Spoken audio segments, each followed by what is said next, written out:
And welcome to another exciting episode of the energy that surrounds us.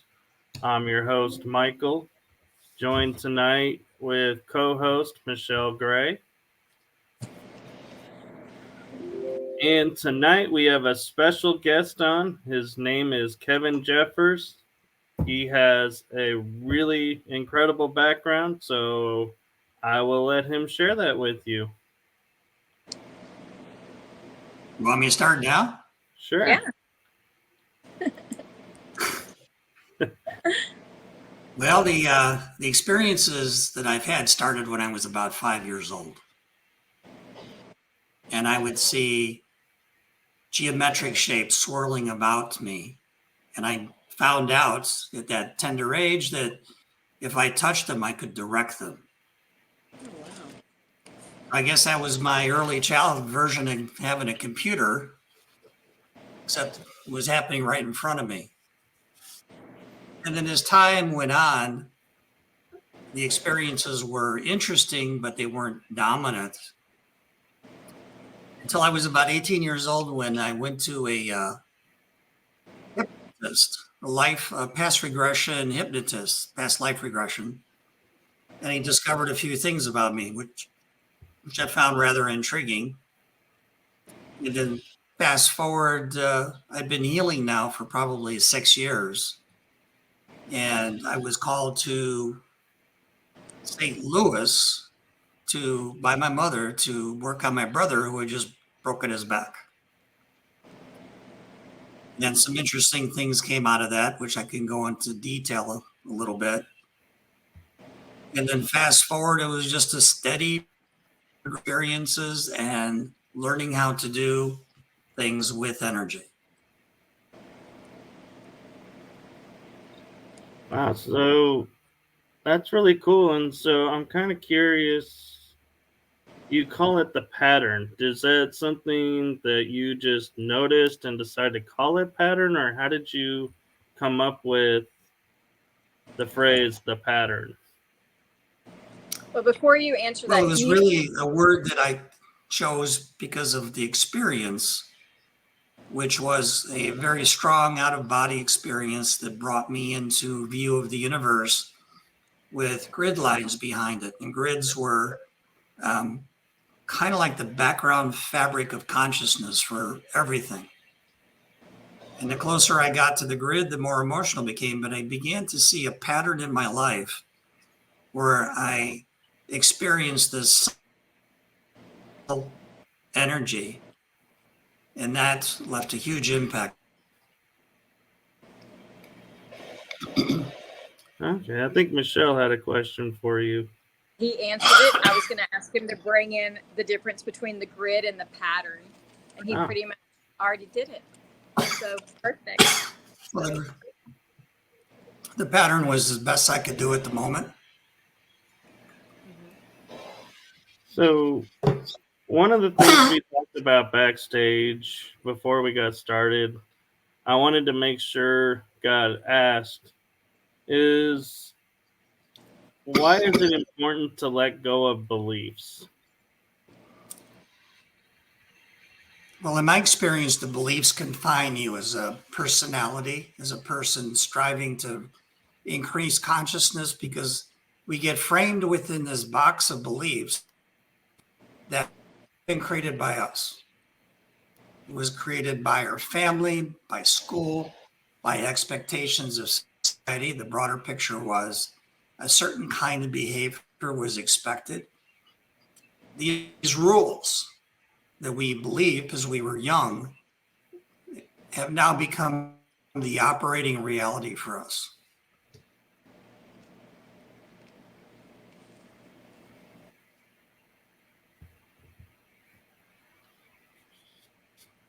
I think he froze up, Michael. Yeah, I think we got a temporary freeze. There he is.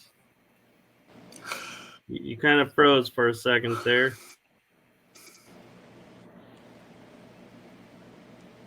Okay, so when you talk about consciousness, how do you define consciousness? What is it to you? Well, to having an issue again. Oh.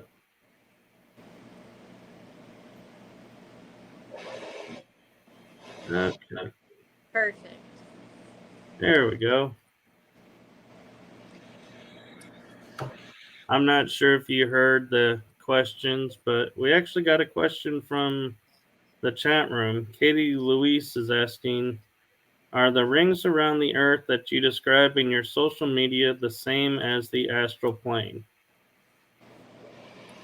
It's the same thing.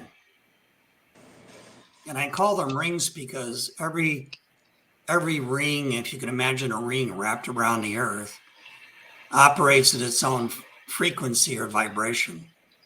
The closer to the earth, the more dense that frequency becomes. And the farther away you go from the earth, the finer it is. So it's an astral plane until you get to a certain point where then it becomes pure energy. Not the shape of not a shape of something in energy, but just pure energy. But as it is, we're confined to viewing ourselves as energy, the astral energy, and rarely do we go beyond that. Okay, and so I understand that. And when you're talking astral plane, do you include that in that the ethereal plane, or is that another one of those rings around the planet and another plane beyond that? Well, the ethereal plane is when the frequency increases, you start to experience reality in a different manner. Okay.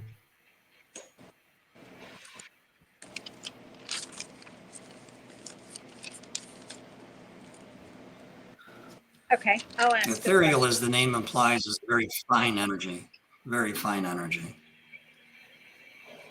Can we Okay. touch a little bit on the data packets that you speak about in different things? I'm fascinated by that. Well, data packets are simply a method or a form of communication between people that have passed into the higher planes. So as an example, you need to talk with your guardian angel.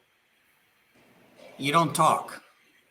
No words are spoken. It's all concentrations of questions and thoughts that are put into a container that is sent to you, and you are able to translate that into words. And it happens just simultaneously to the thought and the spoken word. So you can be heard, but it's not a voice. It's energy. That's very curious. As a medium and all of these other names they like to throw at me, that's very interesting that you say that, because that's exactly how I get things.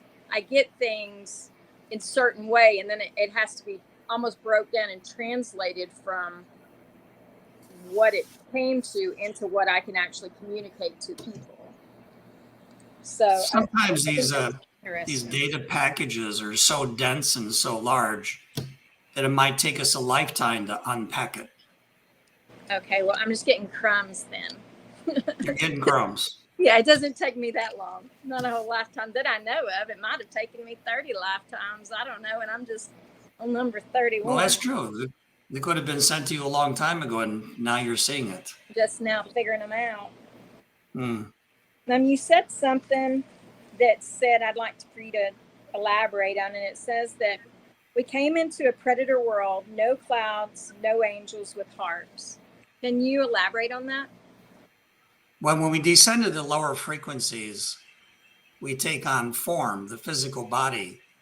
And as you probably have learned from experience, that life here on Earth is predation upon other forms of life. Right. People do it, animals do it, insects do it. And it's all about dominance and position in the human reality or the physical plane reality. Right. So when we first come in, we take on a body. We don't particularly know who we are because we chose not to know who we are. The challenge to you is to understand and experience who you are. So as an example, when you first come in, probably a good starting point would be a caveman. Okay. And that's a basic life. That's where you need to go out and kill to eat, to survive. And as you go up through society into the more sophisticated societies, predation isn't necessarily killing someone and eating them. It could be taking their land away, Right. taking their money away. It all comes down to someone is doing something to deprive you of something. Right. Interesting. Thank you for answering that. So I'm kind of curious. There are times when like I'll be sitting in a room and all of a sudden like one ear will be like start buzzing. And I've always just referred to that as getting like a download because all my other sensors are fine and it's not like a ringing, it's just like everything else is muffled and then it just goes away. Could that be like what you're saying is the data packets coming in? No, that's just someone making their presence known. If it's not tinnitus, it's definitely a presence. And the presence translates itself into that buzzing sound. Okay. Yeah, it's definitely not tinnitus. I know that. Well, the only thing left is the buzzing is a function of what you think you're hearing. There is a high chance that the buzzing is a communication. Oh, I believe that for sure. I just haven't learned to translate buzz. Yeah. I don't speak B either. Not fluidly for me. And so Michael, earlier, entering into a shift of consciousness to another level of consciousness. And the translation to that is an energetic impulse that you hear, but you don't understand because you don't have the language for it. right, and I'm glad you bring that up because earlier on one of the glitches, I was asking you, you talk a lot about consciousness. And what is consciousness to you? Because everybody defines it differently.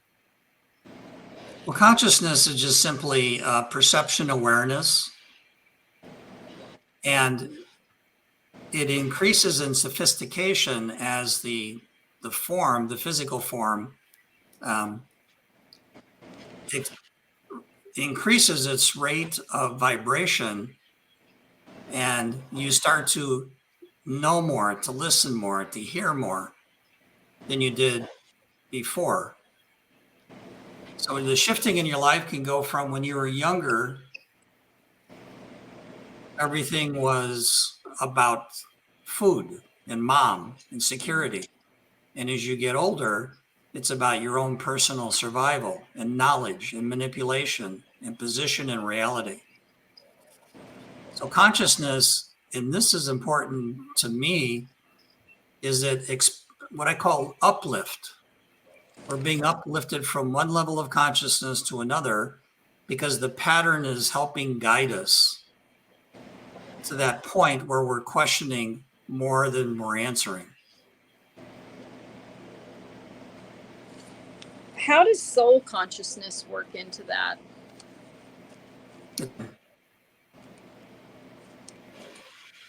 Every animate and inanimate object expresses some degree of consciousness. And you can easily say soul consciousness because everything has a soul. The trees, the plants, the birds, the insects, right. The river, definitely. The rocks, they all talk. They all speak. And you can hear them. If you pay attention and get all the nonsense out, you can hear the difference. You can feel the difference. I can feel the difference. I mean, I don't know if everybody else can, but I know I can. And I know you can too, and quite a few other one people. Time when I was traveling, I heard two rocks telling jokes to each other. Well, I didn't go that far. I haven't heard the comedy rock show yet, but I'm hoping to one day. That would be fun. Was it funny? Like, as a human, could you understand the gist of it?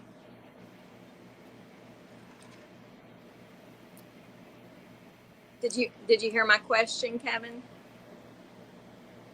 I lost you there for a little bit. Can you rephrase? Yes, when you heard the rocks No, interacting. I did not. Okay, that's sad. I wonder what rocks joke about. That would be nice to know. The sand. Maybe. So I'm kind of curious as a. Oh, hold on, we might be getting them back. Yeah. Bear with us, folks. We're doing the best we can. This is the joys of doing a live show. It's very fascinating.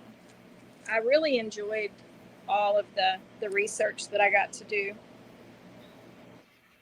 So, Kevin, when you say soul traveler, are you referring to going out of out of body experiences, going into past lives? Yes. Well, okay. We are more than who we think we are. That's become my mantra in life. We are capable of extending our consciousness into different areas and levels of reality.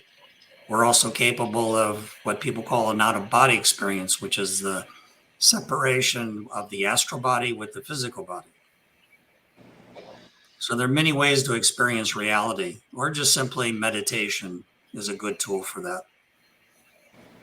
Do you Was that think that something you stumbled on, or is that something you learned to do? I think I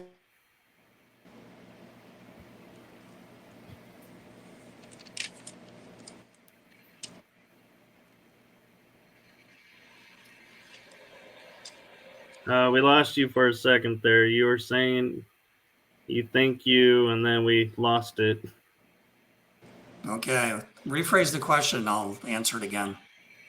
Do you feel like soul traveling, that when you're going out of body and into the um, past lives? So is that something you were able to just do, or is that something you learned to do? I learned to do it. One of the Okay. things that's interesting, Michael, is that when you're in the ethereal body, there is no time. So the past, the present, the future, they all blend together into one experience. So Do you you are retain? able to look out to past lives fairly easily because you don't have obstruction of the body stopping you. Right. I'm just curious, do you retain conscious memory when you wake up of everything, or do you just feel like, Well, I'm a great journalist. I journal because I know there's an area when you've gone out and you come back and you fall asleep, or just if you're not focused on it, you can easily forget your experience. So I've learned over the years to write everything down that I thought was interesting, and that way I captured the moment through my written word. it's a very good idea? yeah. So I'm just curious, did you run across any past lives you were like, I knew that I was there, or I knew I was a part of that?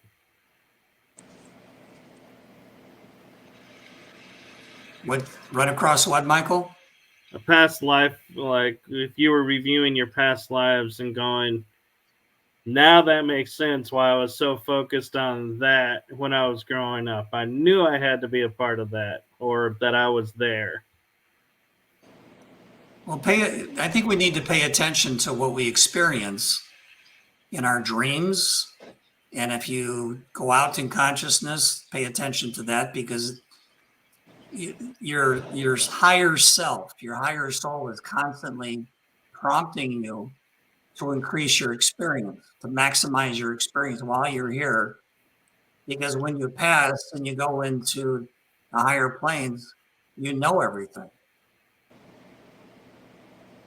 You forgot when you decided to be born to your parents, you forgot by agreement what happened before. Because if you knew everything, coming into this life would be a fairly valueless life.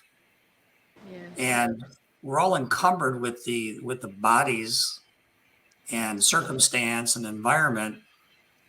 And frankly, as nice it is and loving as it is, it's just, to me, it's not all that interesting. So then So- I'm curious. Sorry, Michelle. No, it's okay. Yeah. Go ahead.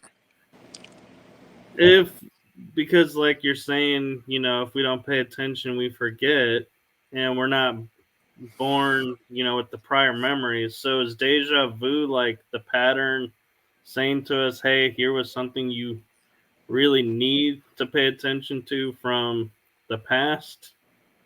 Or how do you explain like the deja vu experience?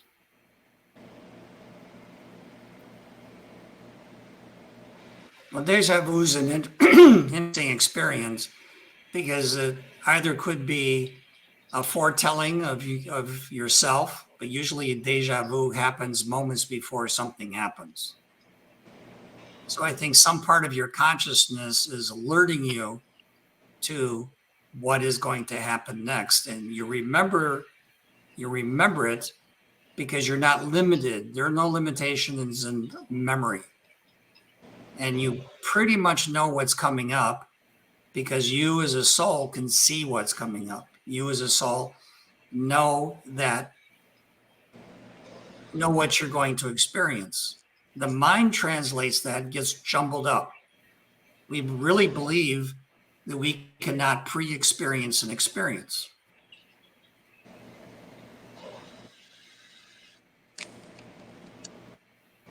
So, Michelle, did you want to?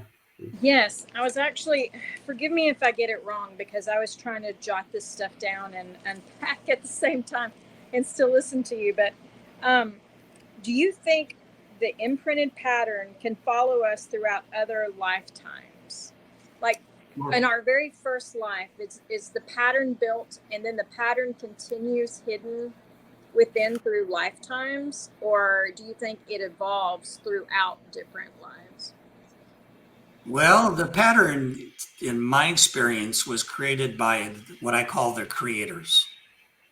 Okay. And it's full of information about how to uplift our consciousness and to release. We reach the point where we just don't have to be here anymore because we learned what we can learn. Pattern is fluid, but constant. And it's what you see in the pattern is just simply your interpretation of what you're seeing. As your life goes on and your experience base increases, the pattern will look different and feel different and act different. And it's not because the pattern is changing, it's because you're changing.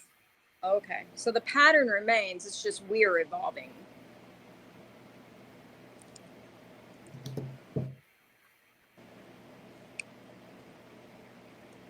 I'm sorry, we didn't. The pattern was put into place to help all forms of consciousness uplift themselves to what I call spiritual freedom.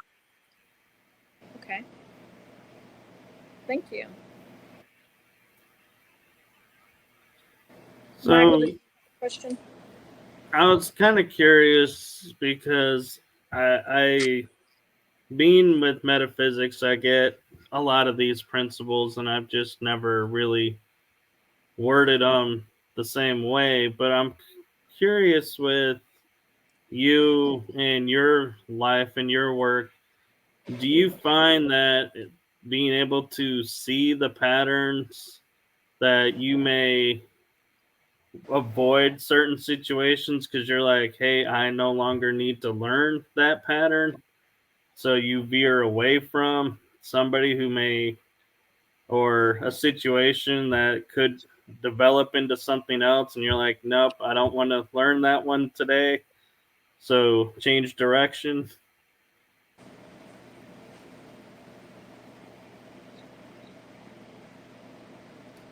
Well, the pattern is an excellent reference point for what doesn't work and what's not working in your life. So if you have that notion that you should stay away from someone, they're not going to benefit you, as an example, that's some part of your awareness explaining to you, hey, Michael, you need to pay attention here. This is not a good thing. And I'm sure you've had experiences in your life where you had that warning, you had that feeling, but you engaged anyhow, and possibly you regretted it. True, I I would have. prefer to get the heads up that something's not right than just. So would you say that would be our gut instinct, is what people would call it? And some people's gut instinct is stronger than other people. Are Well- they a little bit more in touch, or is that different? Well, the gut, interestingly, is the most aware organ in your body. Huh. The gut will always inevitably tell you if you're in danger, or you need to remove yourself from the situation, or you're going to be in trouble, or you're going to have trouble. The gut is terrific, is like first level radar. The gut says, well, Michelle, good things, not good things are about to happen. Pay attention. Right. And then we travel up the energy field to our brain, and then we get our interpretation of what we just experienced in our gut. Very interesting. So in metaphysics, I've learned like the ego is our earth guide only. It only benefits us, being here on the earth plane. Would that be kind of similar to what we're saying resides in the gut? Is that where the ego is getting its source information and energy from? I would look at this more that the ego was built into us as human beings to protect us. If we're doing something that we shouldn't be doing, the ego is stopping that action or that conversation. But the ego is just simply a mechanism. But people that are run by their ego, you may have found in your own life experiences, do not have an encompassing view of who they are. Everything is about who they are at this moment, not who they are in the greater reality. Right. I could agree with that. Definitely. And so, one thing we touched on earlier, I want to kind of flip the question about it. And that's going back to the importance of letting go of beliefs. Is on the flip side, is when people get stuck in their beliefs, what are some things that people can do to help release those beliefs and get free of the beliefs? Well, in all probability, you don't even know that you're operating in a belief. Can you elaborate more on that? Because generally people don't know that they're operating from a belief. Yeah, they it's live in like confusion. the purpose of the belief is to contain your perception and awareness. Okay. So you don't really know your ego. You don't know, some people don't know they have an ego. Everything is the moment of now. The ego is just simply put in place to make sure that you survive. And when you start experiencing a greater reality, that the ego becomes threatened and it obstructs your way to a greater understanding, a greater perception of the universe. The ego doesn't want to let go, and it doesn't want you losing track of what you should be doing, which is taking care of it. So the ego is just simply something that came with you. It's a mechanism. You can turn it to your benefit, but it's not related to the gut, which is just an energetic response to emotion and to danger and many other things. In your gut, you know you're love. It's a response to the energy of love. Aw. Right. Where I'm going with my question is like for people who are more aware, like I knew somebody who, well, I'll be totally transparent. So my dad, when he was alive, would struggle with letting go of beliefs about his past. And we'd always would talk to him, and he could see it, but he knew he was stuck. And we just couldn't help him break free of it. So that's where I'm asking you if you've come across that, what can be done to help people who are aware and see the pattern, but they just don't know how to break free. Well, we're very much invested in our patterns, and breaking that investment, expanding who you are, is a very painful process. And as painful is on an emotional level, it can be traumatic. If you try to break someone's belief, the chances are there's going to be a fairly strong reaction. So my thought is, in that case, you wanted to build an understanding of the belief structure to allow that person to let it go. Okay. So my dad recently passed away, and one of the things that he said he regretted was he now sees how he could have let it go, but living here, he couldn't figure that out.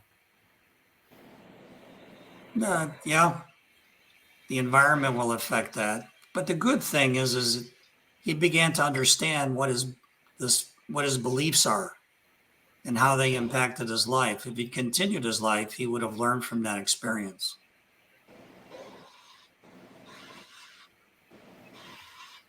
All right, so Michelle, you got something? No, I'm out. I'm out of spiral questions. Now I'm just listening and seeing. I'm out. So, what prompted you to start this journey and find the pattern within and helping other people to see their patterns? I think it really comes down, Michael, to when you're aware of the pattern, it's much easier to communicate to other people your experience. When I first experienced the pattern, I was in my meditation chair having a great meditation, and I was literally pulled out of my chest and directed to this bright light with squiggly lines in it, and then pushed closer and closer and closer, and it started to come into focus.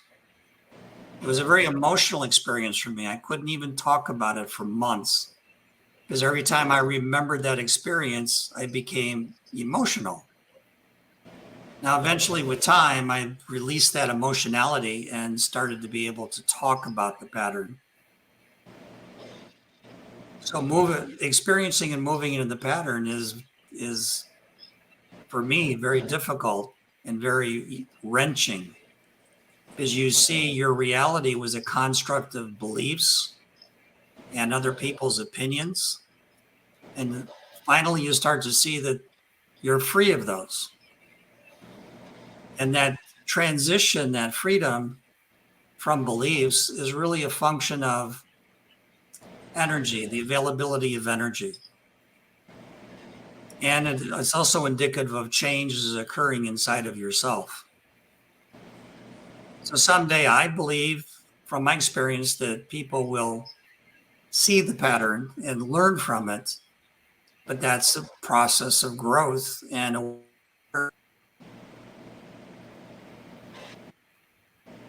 Having a little bit of a glitch. Okay, and so I don't know how in tune you are with everything going on in the world, but like a lot of people are talking about the Schumann resonance and how it is the resonance of the planet and how it can affect our energy and everything. Is that something you're familiar with, or is it something you've never heard of? Well, it's an interesting dichotomy, because humans influence reality, but so do other forms of consciousness.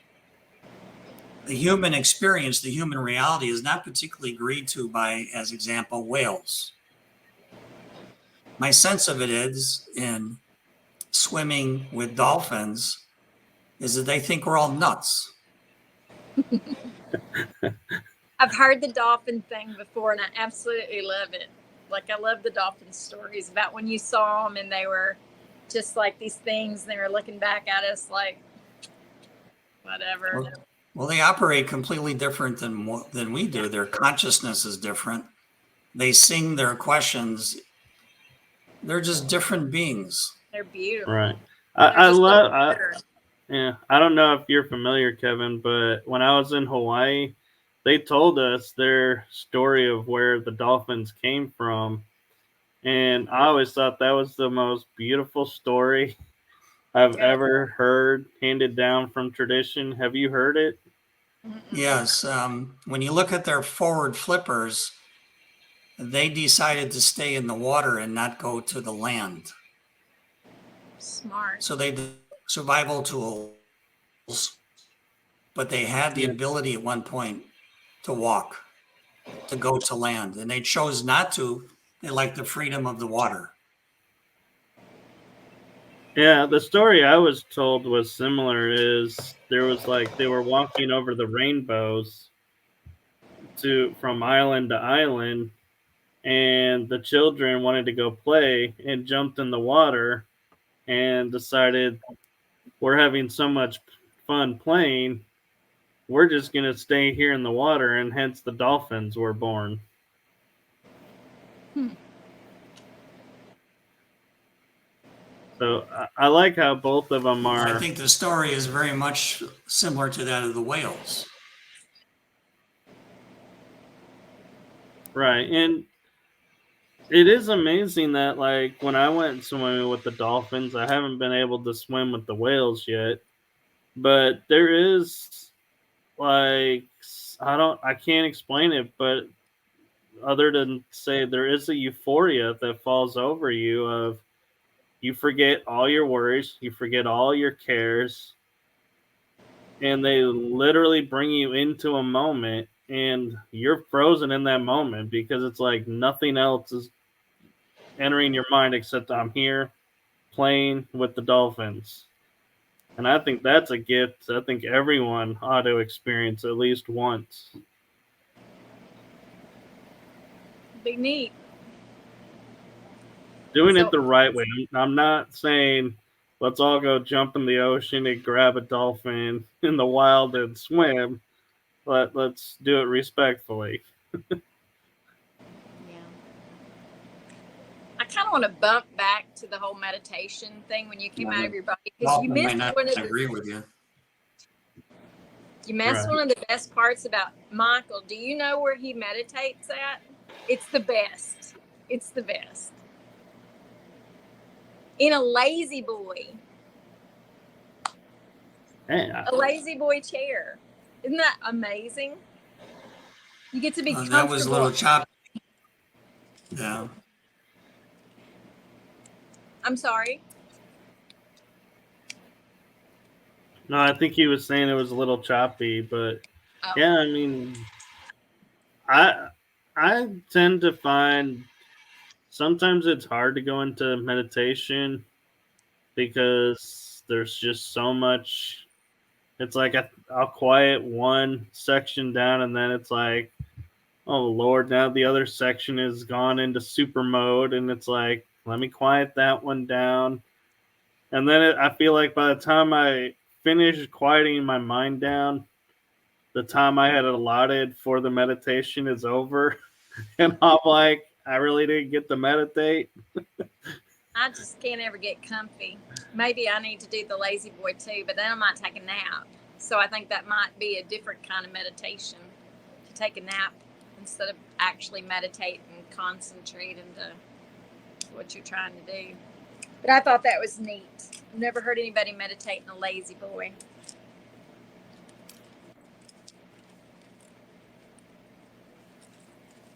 Use what you got. I love it. I think it's great. Up, Yep. Evans. Gonna try again. He'll be back here in just a couple of seconds. I've always Yeah. found it hard to meditate. Are you able to actually do it? Like, how do you do it? How do you get everything out of your head to meditate? To Practice. get everything. It's just all practice, Michelle. Well, Yep. I need to practice a lot of things. Yeah, if you meditate once in a while, the efficiency or the effectiveness is greatly diminished. But if this is something that you really want, then you need to do it again and again and again. And then the practice of meditation allows you to clear your thoughts away. Interesting. Yeah, Your thoughts are really not that important. Your thoughts are just your thoughts. They are not who you are. Right.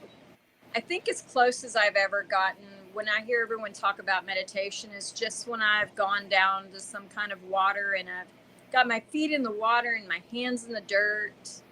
And at that point, it's kind of like nothing else matters.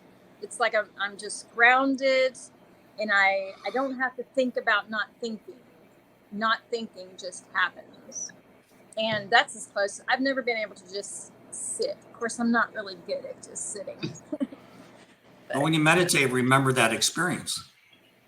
Yes. I saw a shrink for years when I was back thinking I was crazy instead of acknowledging the fact that I was. And he always had this round rock thing where he said, what is your favorite thing? If you could just pick up your favorite thing on earth, and I'd say river rocks. I love river rocks. Always love river rocks.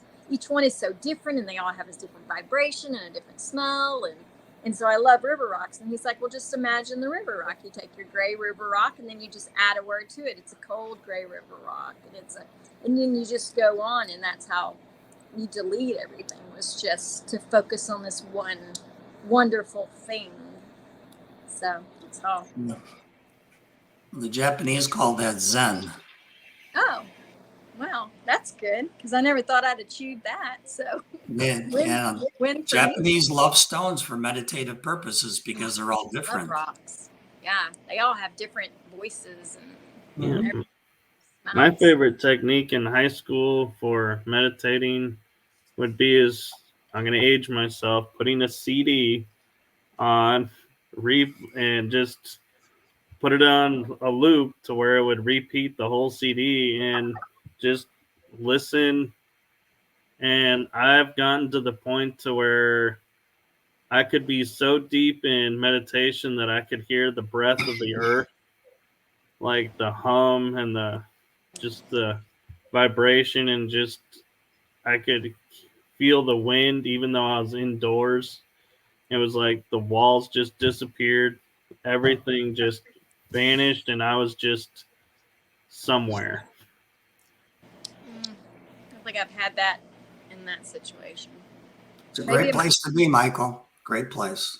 Yeah. Yeah. I don't know. So when you meditate, is there like something like a favorite meadow or a favorite place that you like to focus on to help guide yourself into the state? For years, I've been working on no mind. And no mind to me means you're not thinking, you're not cogitating, you are just simply there. And gently push away the distractions that occur around you, and then you have nothing. And in that space of nothing,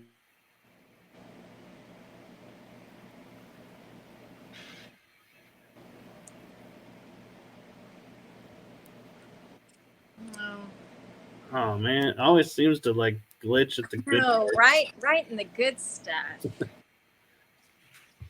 So you were talking about being in the nothing, and then it kind of glitched, and we lost connection with you, Kevin.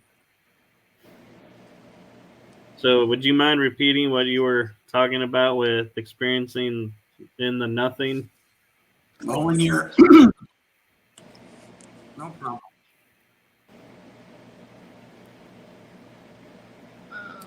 My goal in meditation is to See, these are the moments that I feel like spirit and the universe just doesn't want us to share this information. Why? I need to know these things. But there's it's- always a way around the universe. I was so pumped. You know, I was so excited about this one.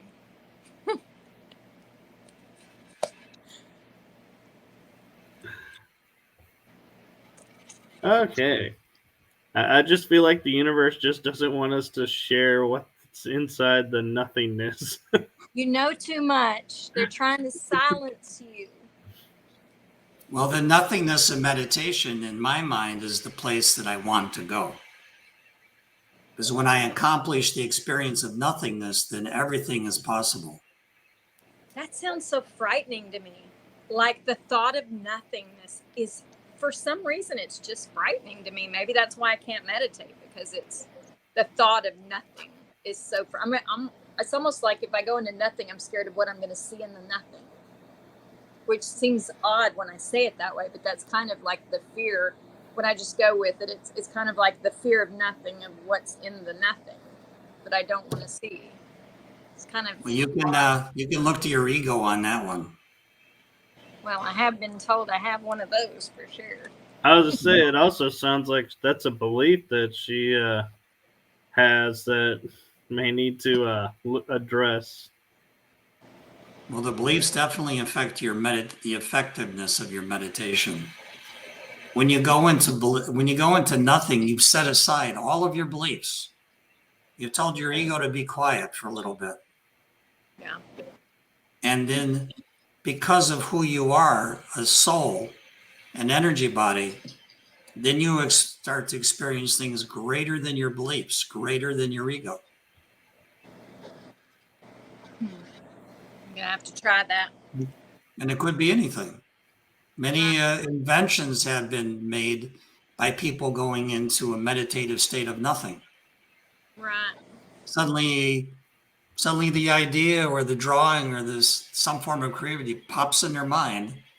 And where did it come from? Well, it came into the space of nothing because there was nothing there to obstruct it. Well, what do you do for people who are in like a transitional phase where I am, where, like I was explaining before the show, that all of these things that have happened throughout my life and in lives before that are just now resurfacing? Like, how do you work through this transition of putting the pieces together and then realizing things? Like, I'm coming to the part where things that I just knew were fact from birth, that now I'm having to think and go, that makes no sense. Why would I live 46 years of my conscious life believing this nonsense, and then trying to push that out and not bring bits of it into the new reality? Like, what would you suggest for that, or for people in that transition?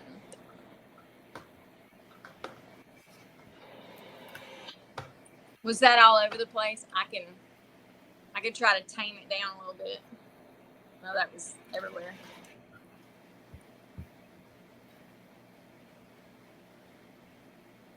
What do you think, Michael? More thoughtful. I can't hear him. You gain more knowledge.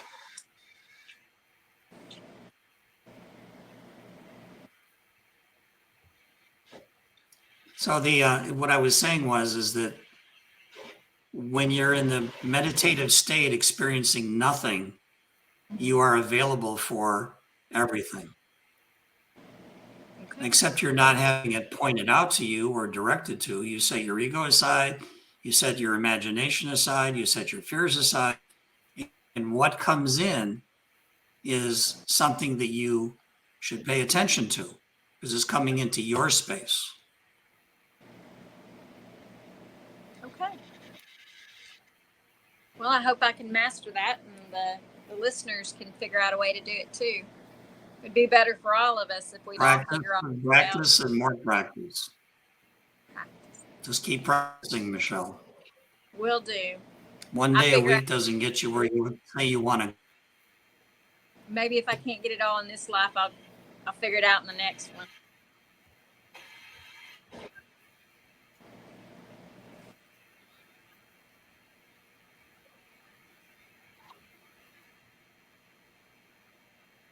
That's why we're here.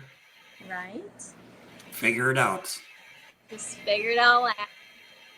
So I actually have an interesting question that I've been kind of thinking about lately is our past lives. I know memories come in from our past lives that, affect us in today's world. What about beliefs? How do we determine a belief that's a past life belief versus our current life beliefs? Well, you're going to have conflict because the past life belief is striving to gain control and dominance in the current life belief. So if you were an ardent Buddhist and then suddenly you became an ardent Catholic, there's a good possibility there's going to be conflict. Or you Right. used to be a soldier and now you're a peaceful person. Those two images, those two thought structures are going to have struggle and tussle with each other. And in due course, you figure out who it is you want to be. Do you want to be the peaceful man? Do you want to be the warrior? Do you want to be a blend? But that takes time and consideration and self-reflection. Do you Right. think a lot of the mental health issues are people struggling with that without knowing it? Could like be. a lot of depressions and a lot of things like that. It's like I think a lot of interpersonal- mental health issues are related to body chemistry. I can see that too. Not everything is related to something psychic or spiritual or this or that. Sometimes you need to take drugs to manage your chemistry. Right. I can see that, and I like how you mentioned a blend because I've always been told you're either this or you're that. Nobody has ever said you can blend the two. And so I love that notion that, yeah, we can blend our past lives with our current lives. Well, eventually you're going to blend them all, Michael. You probably had dozens of lives. I can easily see you having more than 80 to 100 lives. Oh my Lord. Oh, yeah. And you got more to go. So man. Tired all the time. Yes. So you have to reconcile all of your past experiences to achieve a level of self-knowledge that allows you to release yourself from this world. Good Lord. Michael, Man. what if I'm a hot mess in all my lives? I could be doing this forever. No, not forever. Almost, but not forever. You just crushed a hope of mine. I was like, I always would tell myself when I was growing up, going, "This is my last life. This is I've it. always I'm learning everything I need to learn now." And when you say I got many more, I'm like, no. Oh, yeah. Well, you'll have it all figured out when you pass. You go into spirit, and then they're going to present your next opportunity. Hopefully, it'll And be at a because much you know better everything climate. and you are everything, you're just going to nod your head and say, "Yeah, I want to do that," because you just forget all the misery you went through.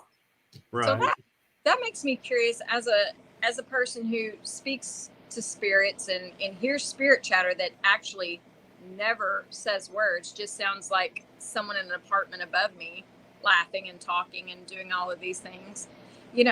Does that, that kind of like art, in your opinion, do you think those are spirits or those other us's? I mean, what are these spirits that like can talk to me and Could be many things. Yeah. Because I believe that the spirit chatter is so very different from the spirits that talk to me. I mean, it's just very, there's so many different realms. It's hard to wrap your head around it. Once you start opening up, it's so much. It's like overload.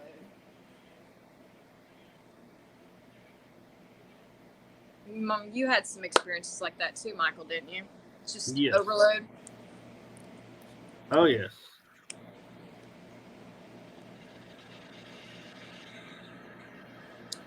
And so I know we're approaching the end of the hour pretty here in a All right. few minutes.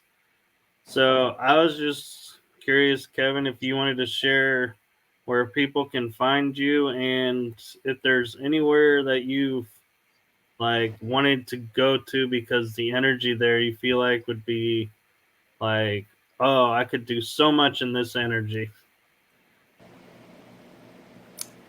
Well, my favorite thing to point to is the Facebook page for the pattern. We spend a lot of time creating posts, matching them with interesting imagery. And the posts are taken from my book called The Pattern: An Exploration of Consciousness. But they're excerpts.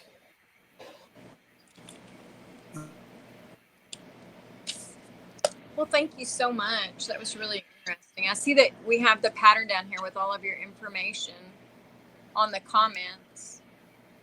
It has the pattern.pub, facebook.com, Twitter. That's great. So, Right.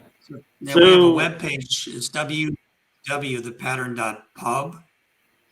And if someone wanted to pop an email over to me, it would be info@thepattern.pub. But the most active representation work is through the Facebook page. And interestingly, you mentioned your book, which I'm looking forward to reading and getting at Amazon. Are these stories that you of your experiences, or did you compile with other people's experiences? They're my experiences. I don't talk about other people's experiences, other people's lives. I thought that what I was presenting in the pattern would be interesting as my experience. Okay, which I respect that, and I think that's really cool of. And so this would definitely be a book to recommend for people to get to knowing you and your stuff as well, correct?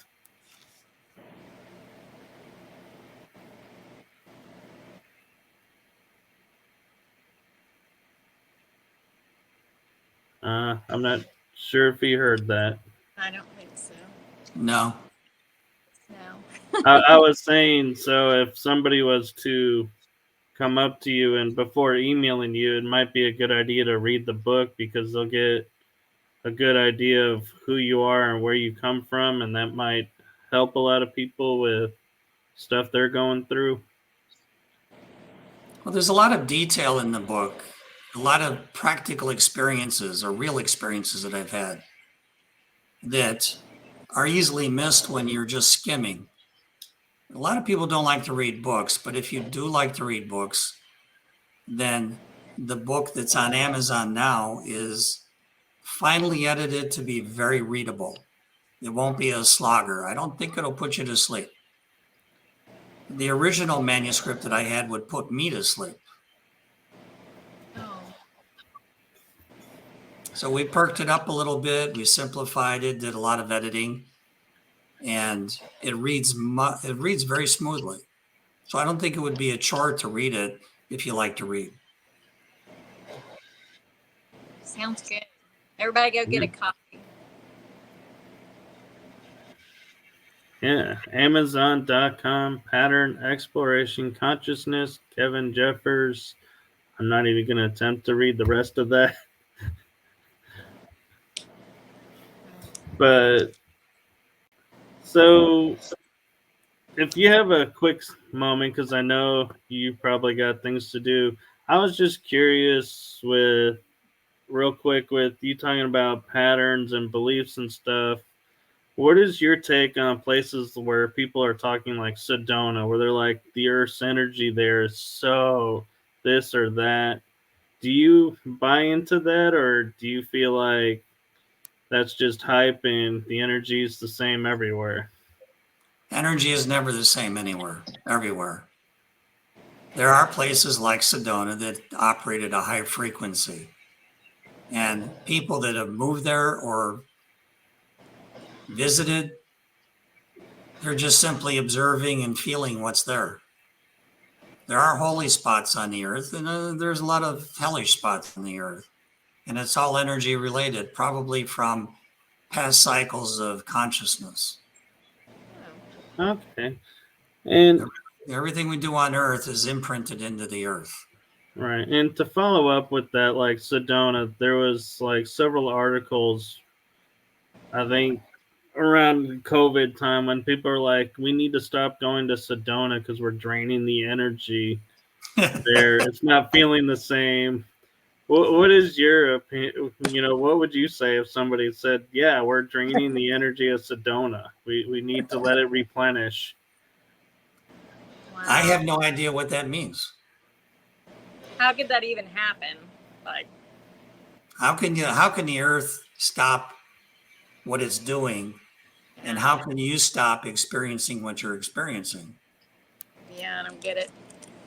So there's nothing you can do to influence the energy for.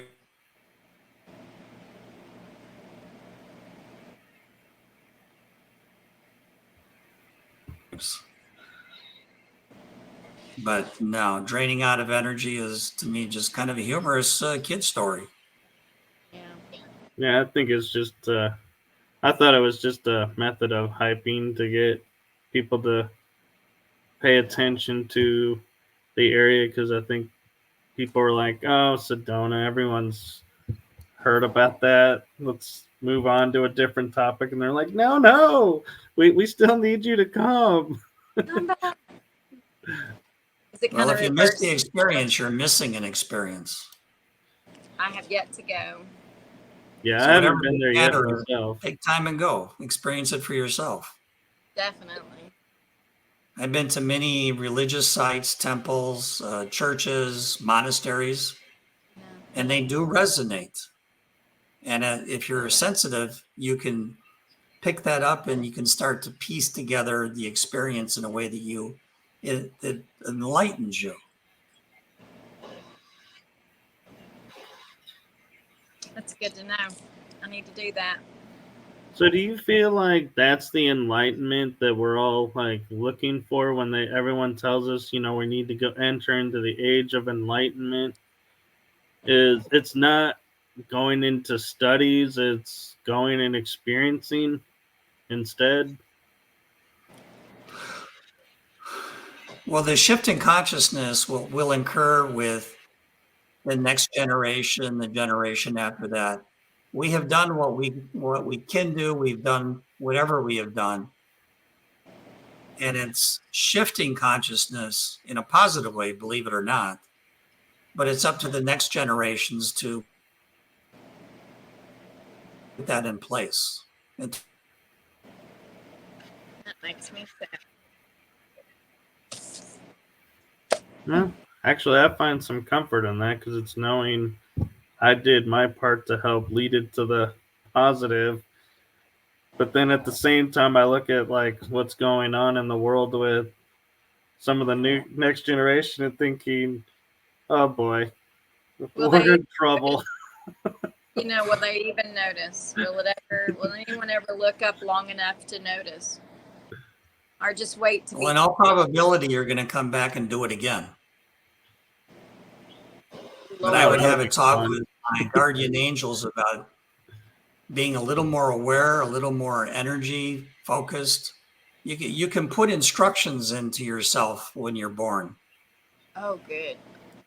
Capabilities, experiences built into you before you're born, because it's embedded in your energy body. Make a note to myself: don't marry narcissists this time. Kevin, if I was to probably become generally good advice.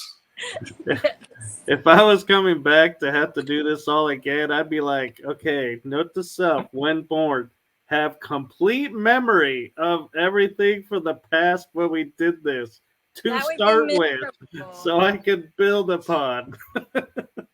I wouldn't want to do that. Michael, you'd be bored out of your skull. Yeah, there'd be nothing new or exciting. Knowing everything in this moment gives you no room for creativity and expansion. Oh, So be happy that you come in with what you come in and you are able to learn more. right. No, I get that. I'm just meaning if I was to die in this generation and have to come back in another generation, I'm like, I really don't want to start from this life's point zero and move to, I'd be like, okay, and then move on and going, oh, now I can add this to, it's like, no, I'd like to have a better starting point. I don't know. I think I'd rather just have all my hiccups. For each person, there's no continuation now that they're experiencing. There's no continuation of the now. When you come back, you're going to be a different package. Ooh, And there's you some do that comfort in for you. the experience. You don't want to repeat what you've done. No. You want to learn new things. So the package will be different. Yeah. My suggestion is when it comes time to design the package you're going to come in next, that you take a very active hand in working with your guides to make that happen. And be like, let's grow up in Ireland or better climate Oh, than the Jenny's heat gonna of love that. Texas. Yeah, we can't all be that lucky. Well, if you can find willing parents, I say go for it. Mm, Oh, wow. yeah. Well, Kevin, it's been great talking with you. I'm sure you have things to do, and we appreciate you coming on the show. Thank you, Kevin. I had fun. I always have fun, but I had a lot of fun this time.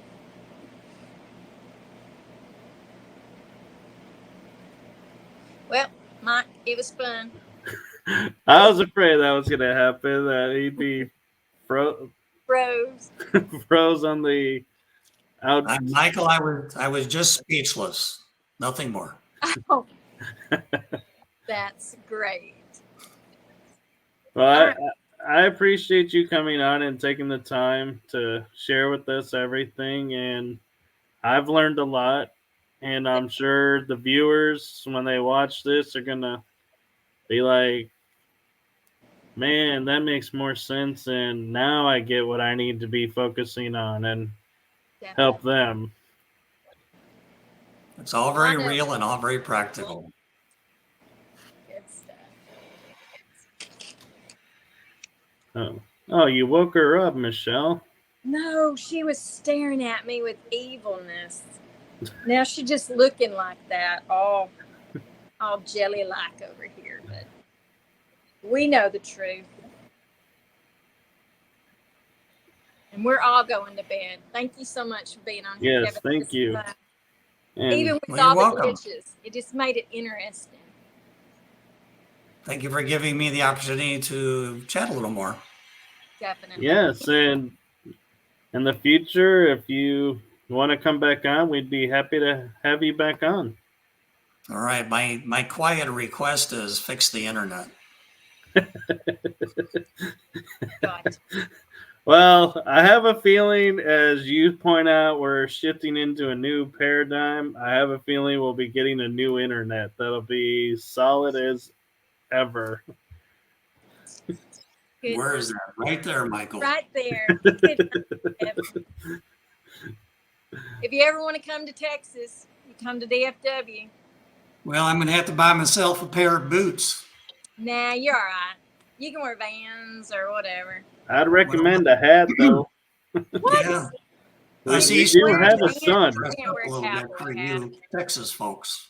I didn't say a cowboy hat. I said bring a hat. Well, he's 'Cause got great hair. He's fine. He ain't gonna get a head burn. He'll be all right. I got my baseball cap. I'll bring that. Well, all right. just be careful if it's a sports team, which one you bring. Yeah, I was just thinking that. I wasn't gonna say it, but I was gonna be like, "Don't bring the Oakland A's." But Yeah, you know, my cap is non-denominational. we got lots of your people here now, so you'll blend in. It'll be all right. Okay. I don't own up to them, but you can have them. No, thank you. We'd like to send them to Oklahoma. Thank you. We're full. I'm a little curious when you say your people. What people are we talking about? Californians. Oh, I'm like, Wait a minute. What did we just say? I grew up in Chicago, and Chicago is not Oh. California. No, it's not. I grew up I in like Chicago. I love Really? Chicago. Yes. Lansing I on the lived in Oak south Park, side. went to school there, went to the Art Institute of Chicago downtown. Well, that's such a good one. I daydreamed about going to that school when I was a kid. That in the art school outside of Branson, you could sell your art there. My mom used to say, "I'm going to send you there," and it just never happened. I married a Marine and went to California, and here we I are. was raised for 6 years in Lansing on the south side of Chicago. Well, that's an interesting neighborhood. Yeah, I know. It gets more interesting every year. And Yeah. I love when I tell people, yeah, I grew up in Lansing. They're like, Michigan? I'm like, no, Illinois. There's a Lansing, Illinois. I'm like, yeah. One time I brought in some suppliers, and I said, I'm in Chicago, Illinois. And well, they said, we're going to Lansing. I didn't even think about it. They went to Lansing, Michigan, and not Lansing, Chicago, where they belonged. Oh no.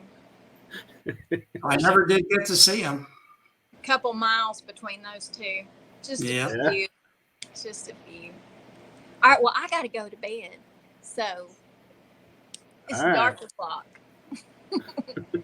All right. Well, you take care. Good night. Yep. Thank you so Good much. night. It Thank was you a joy. again. All right. Bye-bye. Bye-bye. Bye. What a sweet man. Yep, he is. And let's see. Let's see if you read what I sent you, because I sent you the guest list. I So have who's not on read- next week? I haven't read it. It's But I on your will. phone. Well, I'm on my phone. Oh. Remember, I'm So not in the office yet. next week we have the Curious Twins Paranormal team I don't- from San Antonio. Curious twins. Well, I'm a curious only child. So Are these From all male of twins or female twins? I think it's 2 males. Sorry. Did you do that for me? You're so sweet.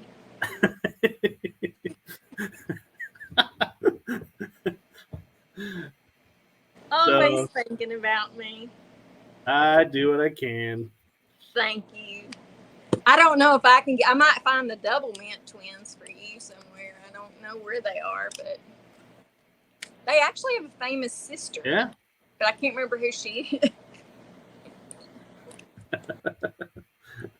But I read about Lovely. it. But I'm sure I Pinterest a lot between then and now. So Oh, I'm sure. I'm sure. All right, so come and join us next week, Tuesday, for that.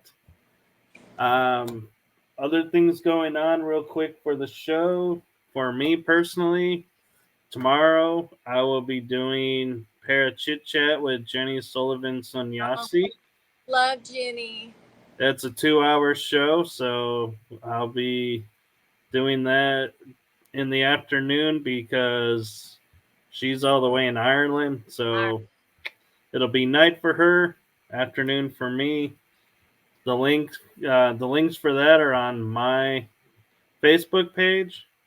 And then Thursday I have Paranormal Versus with Daryl Evans.